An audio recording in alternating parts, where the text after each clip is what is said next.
In order to count the number of signals in an NMR spectrum, we need to know how to identify protons that are chemically equivalent. In other words, saying these three protons here are all the same. And therefore, these three protons are going to give one signal on an NMR spectrum. These two protons here are the same, and they're going to give one signal.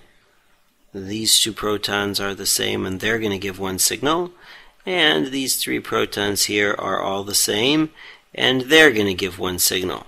So we have a total of 4 signals here. 1, 2, 3, 4. And even though there's many more hydrogens than 4 in this compound, you have 3 plus 2 plus 2 plus 3, which is 10. There's 10 hydrogen atoms in this molecule, but there's only going to be 4 signals on the NMR spectrum.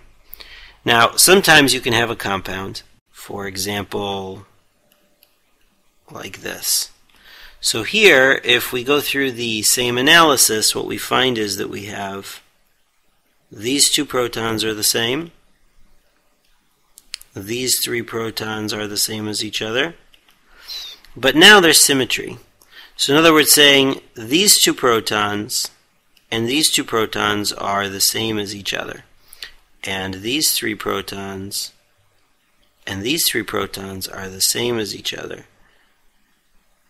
So in this compound, there's only going to be 2 signals.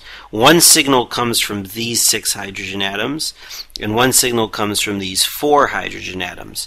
So very often what you need to do is when you're given a problem, and in the problem you have something like, it'll say C5H10O is the molecular formula of the compound, and then it goes ahead and it gives you the NMR spectrum, and it shows you what the NMR spectrum looks like. What you need to do is look at the number of hydrogen atoms and look at the number of signals in the NMR spectrum. And what you're going to find is that sometimes you'll see that there are a lot of hydrogen atoms and very, very few signals. And that gives you a clue. That gives you a clue that there's symmetry in the compound. For example, let's take a look at this compound right here, cyclohexane. Cyclohexane, all 12 hydrogen atoms, these 2 and these 2 and these 2 going all the way around the ring, are all equivalent to each other. And therefore the NMR spectrum is going to have just one signal. You've got 12 hydrogen atoms and one signal. That's a pretty clear indication that there's symmetry. Or for example, let's look at paraxylene, which is para-dimethylbenzene. How many different kinds of protons do you have here? Well, let's analyze this. We've got 3 hydrogen atoms here, and 3 hydrogen atoms here.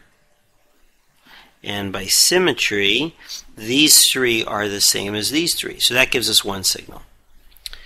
Then we have an H here, an H here, an H here, and an H here. You have symmetry like this, we have symmetry like this. So these 2 protons are the same, these 2 protons are the same, these 2 are the same. In other words, saying these 4 protons are all the same as each other. So you have one kind of proton here, and you have another kind of proton here. There are only going to be 2 signals in this NMR spectrum. This is going to be the NMR spectrum of this compound. Notice that there are only 2 signals, yet the molecular formula is C8H10. So there's 10 hydrogen atoms, but only 2 signals. Once again, a clear sign that there's symmetry in the compound. So when you start an NMR problem where you're given the molecular formula and the spectrum, you should compare the number of hydrogens with the number of signals, and if you have a very large number of hydrogens and a very small number of signals, you should think about symmetry.